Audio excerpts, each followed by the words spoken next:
Welcome to Bukidnon. Located in northern Mindanao, Philippines, Bukidnon has so much to offer, from breathtaking mountains to vast plains and a rich culture that will leave you in awe. First stop is in Rotepeaks Ridge Camp, a hidden gem where you can enjoy breathtaking views of the rolling hills and lush landscape, perfect for the nature lovers, with trails that lead you to jaw-dropping panoramas and a peaceful escape from the hustle and bustle. Next up, we're heading to the Communal Ranch, known to be the Switzerland of Mindanao. You can take a relaxing stroll through the ranch and enjoy horseback riding. It's perfect place to reconnect with nature. And of course, we can't leave Bukidnon without visiting the famous Dahilayan Adventure Park. If you're an adrenaline junkie, this is your dream destination. Trying out the longest dual zipline in Asia and getting your heart racing with other extreme activities. It's an adventure you'll never forget. So whether you're looking for relaxation, adventure, or something in between, Bukidnon has something for everyone. Let's go, Kawander! Hi Kawander! Welcome to Bukidnon!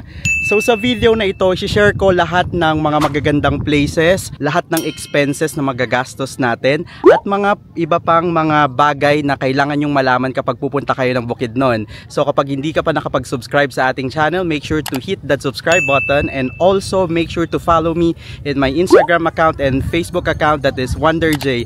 And also kapag gagamit ka ng Klook, meron tayong Klook promo code, that is WonderJKlook. So ano pang hinihintay nyo? Tara! Para makarating sa Bukidnon ay nag-book kami ng flight mula Manila to Laguindingan Airport sa Cagayan de Oro. 2,000 pesos ang nabook naming round trip flight ticket from Manila. Paglabas namin ng airport ay may mga van na nag-aabang papuntang Agora Terminal sa Cagayan de Oro. 200 pesos ang pamasahe dito at magta-travel kayo ng less than 1 hour. Pagdating sa Agora Terminal ay pwede kayong sumakay sa van or pwede ding bus papuntang Bukidnon. 200 to 250 pesos ang pamasahe. Sabihin nyo lang kung saan kayo magpapababa. Good morning mga ka-Wonder! So nandito pa rin tayo sa may Cagayan de Oro, dito sa may CDO. Kaka-checkout lang natin sa may transient room na binook natin kagabi, di ba? Dumating tayo dito sa may CDO is around, siguro sa airport mga 8:30. Tapos nakarating tayo dito sa may CDO ng around, sabi mo mga 10 PM. Tapos nag-book kami dito sa may Win Min Transient Inn. So nag-book lang tayo ng 8 hours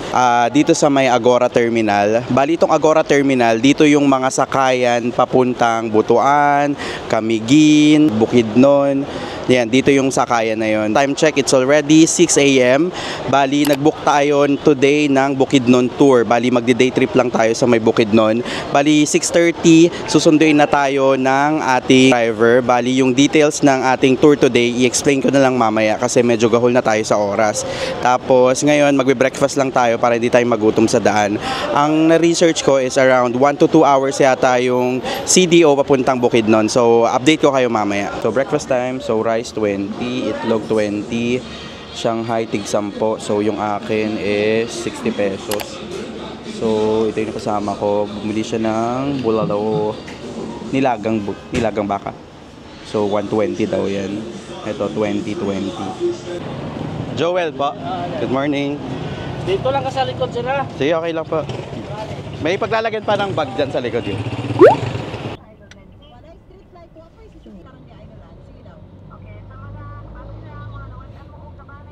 Hi ka-Wonder! So first stop natin dito sa may Bukidnon is dito sa may Impasugong Tourism.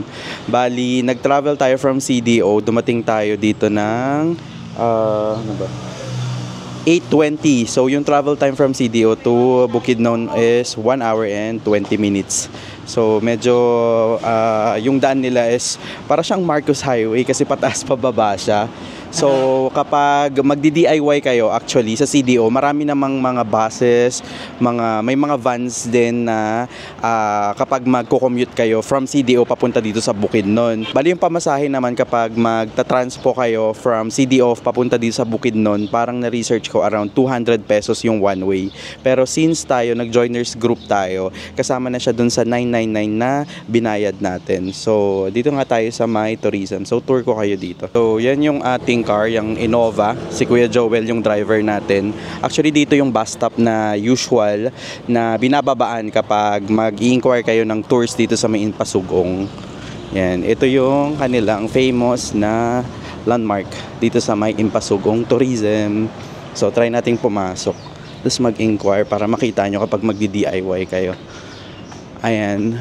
Ayun, Impasugong, where to go. Yan yung mga barangays nila dito. And meron din sila dito where to eat and where to sleep. Wow. Ayan, Magbuliga, Kuy. Welcome to Impasugong. So ito yung mga famous nilang attractions dito sa may Impasugong. Ayan. Ayan, ito pa yung iba. Screenshot nyo na lang para gusto nyong puntahan. I wonder, so next stop natin is mag-Roty Peaks na tayo. So malapit lang to dun sa may entrance, siguro mga 10 minutes away lang. So ang next natin gagawin is magre-rent tayo ng habal. Bali, di pwede kasi yan yung sasakyan natin. Maraming mga habal dito. Yan, bali magre-rent tayo ng habal. Magkano po yung habal nyo? 700 po. Ano yun, round trip na yan? At hintayin na po kayo, kailan kayo bababa. And so 700 yung round trip nila na rent for the habal. Hihintayin na rin, ay bali atid na kayo dun sa Roty Peaks, tapos hihintayin na rin kayo bababa. Yes. So magbabayad kayo ng environmental fee na 10 piso.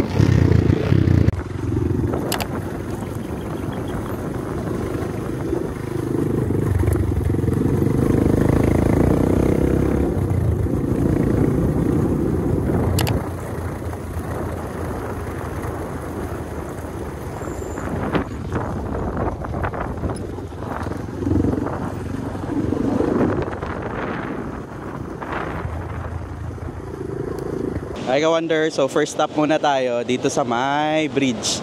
Yan, famous bridge yan papunta dito sa may Roty Peaks. Siguro mga 10 to 20 minutes na tayong nagda-drive.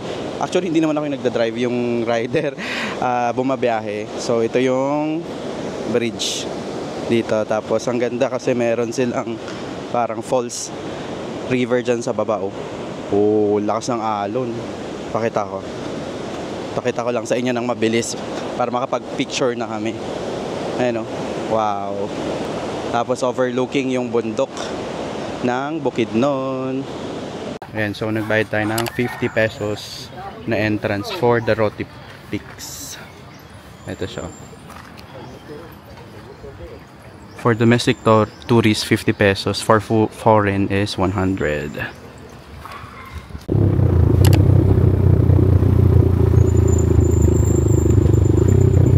May entrance pa dyan? Wala na? Oh, meron yung 300 piso po.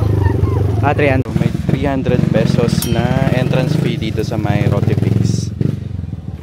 I wonder, so nakarating na tayo dito sa may Roty Peaks. So around siguro mga 30 minutes siyang drive. Pero i-less nyo pa, siguro naging 40 minutes kasi may mga stopover pa kaming pinuntahan.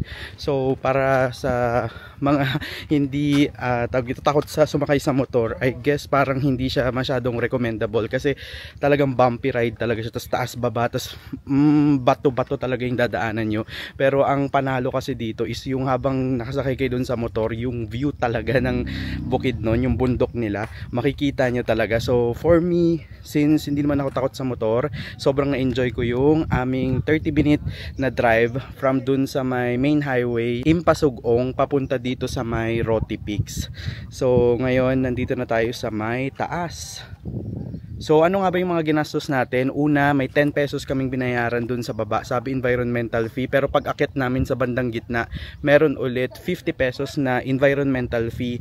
Tapos yung mismong entrance dito sa may Roty Peaks is 300 pesos per person po yun. Yun yung bayad nyo dito sa mga photo spots nila dito sa may Roty Peaks. So libutin muna natin yung area ng Roty Peaks.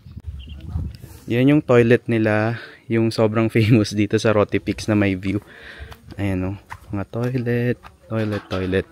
Tapos dito, meron din silang mga tents. Pwede rin kayong mag-rent ng tents nila for overnight. Tapos yun naman yung mga kabanan nila. Dito naman yung famous nilang swing. Ayan. Pero swing at your own risk ka dito. Ayan o. Tapos overlooking view ng Bukidnon Mountains. Yan. So dito naman yung famous nilang swing with a view ng Bukidnon Mountain. So try natin, pero reminder lang, try at your own risk kasi walang nagbabantay. So, pwede kayong mahulog. Yan o, sakay tayo dito. Ayan, ganyan. Patalikod muna tayo. Wow. So, walang harness to. Ayan o, halika dito. Pakita mo. Ayan o, medyo nakakatakot siya kasi kapag nahulog ka, ayan o, may kakapulutan ka talaga. Diretso ka ng bangin. Okay po, sige po. So, video lang tayo. Wait lang. Woo! Diba? Meron silang in-offer dito, binaki. Binaki. Ayan o. Bali, dili kasi ng Bukidnon to o CDO, ano? Bukidnon lang po. Ah, Bukidnon. Binaki. Binaki. Mais. Mais, gawa sa Giniling mais. na mais yung mga 2 months. Oh, sige, tikman natin kuya. Sige, sige. Ayan o. Tikman natin ang binaki. Sanit ka po. Balagir ka pala, sir. Gumagawa ko travel videos. Ah, Wait lang, tikman lang natin yung binaki. Ano to, masarap sa kape? Anong pinapartner dito? kape po. Ayan o. Binaki. 2, 3. Sarap. Harap? Sarap. Parang siyang ano, mamon. Oo. Parang mamon, no? Bayad to kuya? Magkano? Hindi, libre po. Ah, libre? Para sa mga guest. Wow, sige, thank you. Ayun, binaki. Binigay nila, bali, Bukidnon dili kasi daw siya. Ayun, gawa siya sa mais na parang giniling daw ng 2 months. Ang sarap siya, ah. Yan, try nyo tong binaki dito sa may Bukidnon. And so, dyan yung swing. Nandito tayo ngayon sa parang gumawa sila ng tambayan dito na nakahang din. Tapos meron silang parang panet dito. And pwede kayong magpicture dyan. Ayan, overlooking pa rin yung Bukidnon. Ayan, makikita nyo, yun, maganda rin magstay. Meron din silang mga pinaparent. I think 1,500 or 2,000 yen. I-verify ka na lang. Lalagay ko naman yan sa description. Tapos, ito pa yung isa nilang spot dito. Ayan, ganda. Meron silang parang bahay-bahay dito. I think parang restaurant yan. Tingnan natin mamaya. Kuya, ate, magkano pag mag-overnight dito? Kung tent lang na 450 per head yung entrance. Tapos kung wala kayong dala na tent na 300 yung rent sa tent. Ah, bali 750 kapag walang tent. Yung doon sa yung ano, yung may parang kubo-kubo Yung may doon. kubo na good for 2 na 2,500. 2,500. Tapos meron din kayong good for 4, ganun? Mayroon good for 6 katao. Ah, good for 6. Magkano po yun? 4,500. Ah, Good for okay, 6 okay. katao. Sige po, pag overnight yun. Sige po, thank you po. Hi, Ka-Wonder. So, next stop natin dito sa may Bukidnon. Tour natin is dito sa may Communal Ranch. Ayan siya, oh. Bali, nasa baba tayo. Tapos, meron tayong overlooking view ng Bukidnon Mountain. So, dito sa may Communal Ranch, meron silang entrance fee na 70 pesos. Ang may-ari kasi nito is LGU daw ng Bukidnon. So, para rin siguro sa maintenance yun, may mga nagbabantay din naman. So, yun yung bayad dito sa may Communal Ranch. Ayan, ang pwede nyong gawin dito is pwede kayong sumakay ng ayan, mga horses. Tanong natin kung magkano. Hello po, magkano po yung rent nyo? Sa ride sir, 250 sir. 250, tapos pag picture lang 50 upper head. Sige, pwedeng picture lang. Ayan, magpapapicture tayo, 50 pesos lang, pero pag sasakay daw 250, ikot daw kayo doon. Ilang minutes yung 250 kuya? Mga 20 to 25 sir. Ah, mahaba din. Ayun, magiging cowboy ka sa isang araw. Anong pangalan ng ano mo? Horse mo? Spikler. Lalaki. Ayan, sakay tayo. Pa-picture tayo. First time kong sumakay ng kabayo. Ang pangalan niya daw Spikler. Ilang taon na to kuya? 3 years? Oh. Ilang years ba madalas na ano? Mga 30 years? Oo. Hindi, picture lang. Ayan, good boy. Spikler. Grabe, bukod dun sa magsakay dun sa horses, ito talaga yung pinaka-highlight ng Communal Ranch. Look at that, oh. Kitang-kita dito yung bundok ng mga Bukidnon. Kitang-kita dito yung bundok ng Bukidnon. Tapos meron pang umaagos na parang siguro river yan. Pero parang umulan kaya medyo parang brownish yung kulay niya. Pero look at that, oh. Pagmasdan, ang ganda. Meron din mga nagbebenta ng souvenirs dito. Ayan, tsaka cowboy hat. Nandito tayo sa kabilang side ng communal ranch. Actually, yung nakikita nyong establishment na yan, restaurant yan. Pwede kayong mag-lunch or kumain dyan ng pagkain, syempre. Doon tayo galing kanina. Ayan, sa spot na yun. Dito naman tayo sa kabilang side ngayon. Ito yung kanilang famous lake dito sa may communal ranch. Yan, sobrang ganda mag-picture dito. Tas sobrang sikat ng spot na to. Na kapag nandito kayo sa communal ranch dito sa may Bukidnon. Yan, overlooking ng Bukidnon Mountain. Grabe. Paulit-ulit ako sa Bukidnon Mountain kasi grabe talaga rin. Thank you Lord sa sa araw na to kasi nakamunta tayo dito tapos binigyan tayo ng magandang panahon. Tapos medyo konti yung tao today kasi today is Friday. So kapag weekend, expect nyo na marami talagang tao dito. So it's lunchtime here in Pasugong. Dito kayo may kumain sa may food court number 2. Yan, ano ni Kuya. Anong pangalan mo, Kuya? Joel, sir. Joel, Kuya Joel. Siya yung aming magaling na driver na nagtuturo sa atin dito sa may Bukidnon. Food court nga siya, no? Tingnan natin yung mga pagkain nila. Yan, Filipino food. Wow, meron Filipino. So, ito yung pagkain natin. Rice, 15. Karne, 60. Bali, parang Bicol Express. Tapos gulay, 40. Tapos ito is 660. Parang nilaga yata to.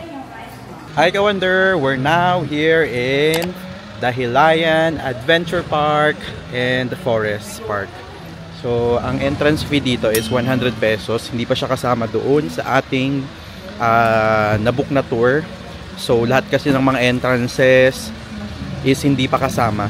So, yung transpo lang ng driver, ganun, yung pagkain ng driver, yun lang yung kasama. So, andito na tayo ngayon.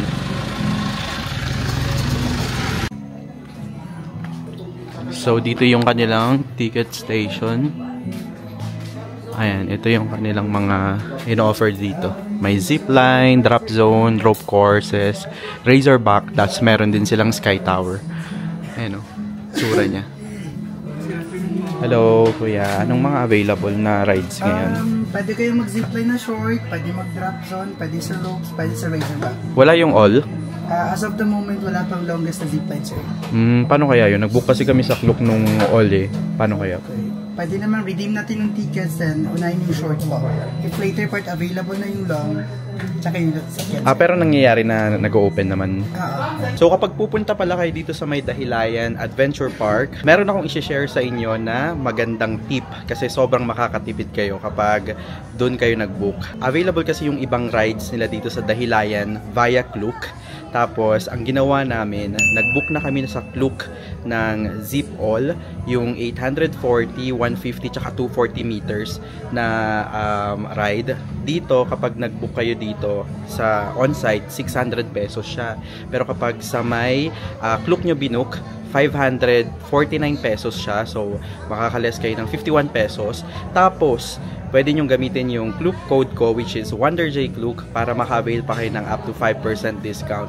Actually, hindi lang yung sa zipline. Meron pang ibang mga rides na pwede nyong i-book dito sa Dahilayan via Klook na maa-avail nyo yung 50 pesos ata na yung difference versus dito sa may on-site at yung 5% discount. Diba? I-book nyo na lang ahead of time yung ticket nyo via Klook para, alam mo yun, mura na. Diba? Nakatipid pa kayo. On-site. Ayan yung sinasabi ko kanina. Zip All package, 600 pesos. Pero pag sa Klook nyo yan binook, 549. Tapos less pa yung 5% discount nung Klook code ko. So, di ba? Sobrang makakamura kayo pag sa Klook nyo binook.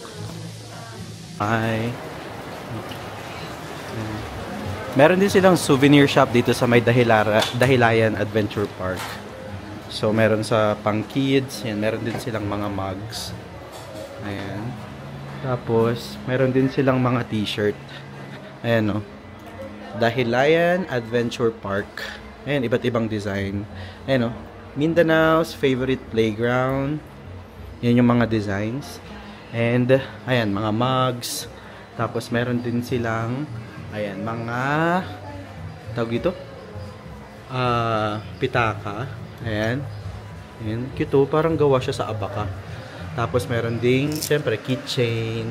Ayan. Ayan, meron din silang snack station dito na ino-offer. Meron din silang coffee station yata dito. So, uunahin natin is the zipline, short zipline. Ayan, kukuha tayo ng harness natin. Hello, kuya. Outside. Na picture. Ayan, so unahin natin yung 320. Ito si kuya yung mag-a-assist sa atin. Mauna na ako? Pwede solo, sir. Pwede mauna. Oo, mauna na lang ako, kuya.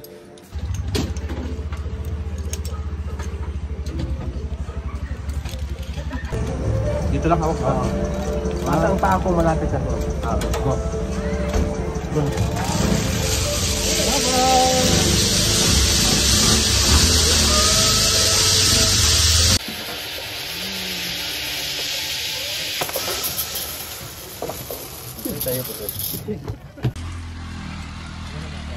Hi ka-wonder, so natapos na tayo dun sa 320 meters and sa 150 meters. Actually, yung bilis lang. Siguro walang 1 minute yun eh. Parang yung 320 siguro mga 25 seconds. Tapos itong 150 siguro mga 15 seconds lang. Parang basic siya. Parang feeling ko kayang-kaya pa kahit mga bata. Ngayon naman isitry natin yung 840. Bali, 840 meters, yun daw yung longest zipline in Asia. So, buti na lang wala na daw lightning warning. So, operational na daw sila kasi nagkakaroon daw sila ng, hindi sila nag-ooperate nung 840 kapag nagkaroon ng lightning warning. Tapos, itong nasa harapan natin ngayon, ito mga rope yan. Ayan, separate yan. Parang may wave, tapos maglalakad-lakad ka, may rope. Pero syempre, full harness naman sila dito, kaya safe naman. Tapos ang maganda dito, yan, napapalibutan ng mga pine trees, kaya malamig yung feel dito. So ngayon punta na tayo dun sa 840. Yan, unfortunately close yung sa may Phyton kasi parang may ginagawa sila, mini-maintain nila. Ayun, yung alam nyo yung parang sasabit-sabit. Pakita na lang ako ng picture or video para magkaroon kayo ng idea kung ano yung ride na yan. So dito yung 840. Ayan, mahalaga yung wristband nyo kasi mamarkan nila para alam nila kung matatapos na kayo. So dito full harness na ang isusuot natin.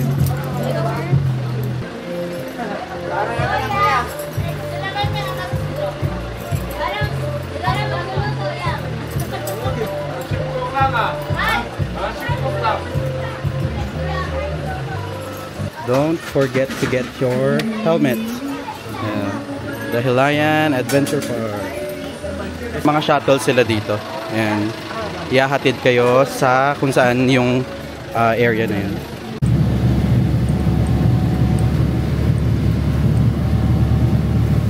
Hello ka-wonder, andito na tayo sa may 840 na zipline, which is the longest zipline in Asia.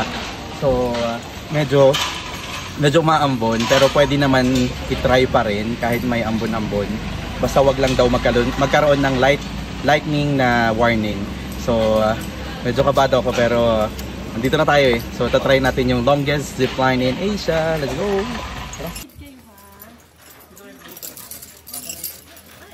So, ikakabit na yung harness dun sa may parang pulley nila. Ganyan siya. Tapos, marami namang nag-a-assist eh. Parang dito, mayroon sila parang 5 yung staff nila. Ayan.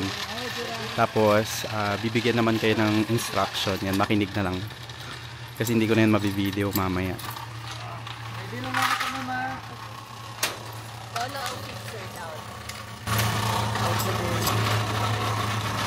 Steady lang yung paa mo, sir, ha? Arms up, sige, mag-video ang other arm, nakaspread ang other arm. Pag mag-land na ang gadget natin, pag ano na siya, ha? Tapos yuko pa. Okay? Ayun, ganun siya. Tingin ko sa landing area. Ikot lang natin ito, sir, ha? And picture after hanging bridge, look at the camera sa landing area. Ready na kayo? Ready na po. O sa tower take-off, 1 and 2. Boy!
Grabe. Naiyak ako dun ah. Hi Ka-Wonder! So, tapos na tayong mag-rides. Unfortunately, tuloy-tuloy kasi yung ulan. So, after naming mag-zipline nung 150, 340, tsaka yung longest na 840, ayun, nagkaroon na ng lightning warning. So, may mga rides na nasarado. So far yung tatlong yun yung ating na-try dito sa may Dahilayan Adventure Park. So, pero at least na-try pa rin natin yung zipline, di ba? Nasulit natin yung binayad natin sa Klook. Kasi sa Klook ako nag-book ng, sabi ko nga kanina, sa Klook kami nag-book nung Zip All. Kasi dun sa Klook, sabi ko nga kanina, makaka-discount kayo ng 50 pesos. Tapos yung promo code, pag ginamit nyo pa, may 3 to 5% discount pa. So, sulit naman yung entrance natin dito. So, yung Dahilayan, pumunta kayo talaga dito kasi isa to sa pinaka-highlight ng Bukidnon Tour. Lalo na kung na-try nyo rin siguro yung Dahilayan Forest. Sa kabila pa yun, ibang entrance pa rin doon na. So, kami dito lang kami sa may Dahilayan Adventure Park. So, yun. Okay naman na adventure dito sa may Bukidnon. So ngayon naman ipapakita ko yung total expenses natin dito sa may Bukidnon tour natin. So una is yung joiner tour natin. Ang binayad namin doon is 999 per person. Ang kasama doon is CDO pickup papunta dito sa Bukidnon. Yung transfers natin sa mga activities natin. Una is yung sa Roti Peaks, pangalawa sa Communal Ranch, and nag-lunch tayo. Tapos may mga side trips pa yon. Tapos final is dito sa Dahilayan. Kasama na yung bayad sa driver, yung mga fuel, ganun. Ang hindi kasama is yung mga entrances, yung mga entrances dun sa yung mga environmental fee sa mga activities na pinuntahan natin. So sa Roti Peaks, ang binayaran natin doon is yung 10 pesos na una environmental fee, tapos another environmental fee na 50 pesos. Tapos ang entrance dun sa Roti Peaks is 300 pesos per person, tong sinasabi ko ha. Tapos nag-hire tayo ng habal. So doon sa habal, ang bayad doon is 700 pesos per pax. Round trip na yon mula dun sa may Lovers Lane, dun sa may highway, papunta dun sa may Roti Peaks, tapos ibababa ulit kayo. 700 pesos na. Tapos sa Communal Ranch, ang bayad doon is 70 pesos yung entrance fee doon, plus 200 pesos yung bayad sa parking, kasi hindi pa kasama yun dun sa 999 na binayad natin. So parang 100 pesos yung naging entrance namin doon. Tapos dito sa may Dahilayan Adventure Park, nagbayad kami ng 100 pesos na entrance. Tapos yung zipline natin, yung Zip All, ang nagastos namin doon is 530 pesos. Tapos nag-lunch pala kami kanina, which is 200 pesos per pax. Ayan, bumili rin ng water na 30, coffee na 140. So, yung mga famous landmarks na sa Bukidnon yung napuntahan natin. So, kung gusto nyong itry yung Bukidnon tour, ilalagay ko na lang yung sa description box yung in-avail naming tour and yung mga contact numbers ng mga tour guides, habal, tas yung organizer namin. So, sana nag-enjoy ka sa video na to. See you sa iba nating vlog, mga ka-Wonder. Bye-bye!